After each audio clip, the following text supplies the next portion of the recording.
আসসালামু আলাইকুম, সবাই কেমন আছেন? তো এই ভর দুপুরে রোদের মধ্যে আজকে কোথায় যাচ্ছিলাম জানেন? আজকে সেই ভিডিওটা আপনাদের সাথে শেয়ার করব। তো প্রথমেই সকাল সকাল ঘুম থেকে উঠে নাস্তা পানি শেষ করে রান্না বান্না শুরু করে দিলাম। হলো গিয়ে প্রথমে লইট্টা শুটকি ভুনা করব। অনেকদিন ধরে লইট্টা শুটকি খেতে ইচ্ছে করছিল।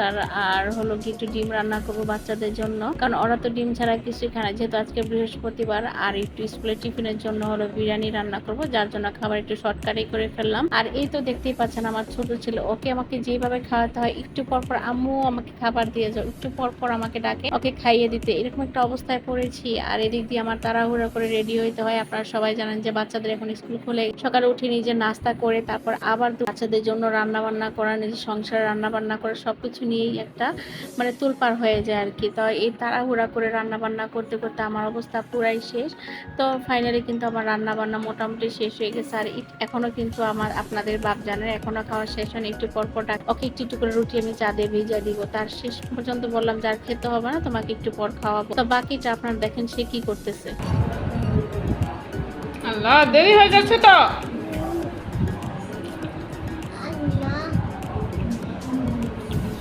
এই অল্প অল্প।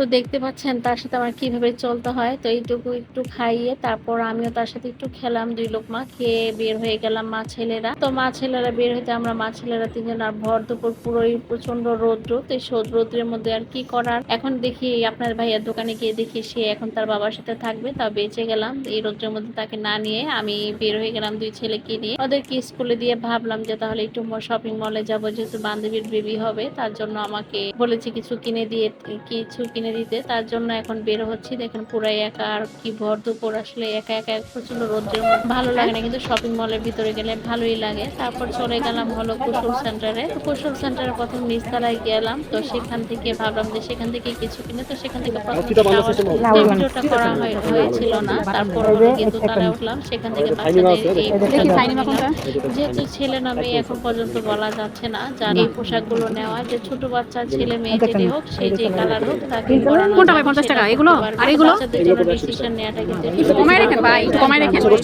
কারণ এখন তো মনে করেন বেবি হয় না, এটা আমরা বেবির মা টাকা দিয়ে সেটাতে কিনতেছি, আর আমরা যখন নিব অবশ্যই দোকানে আসবো।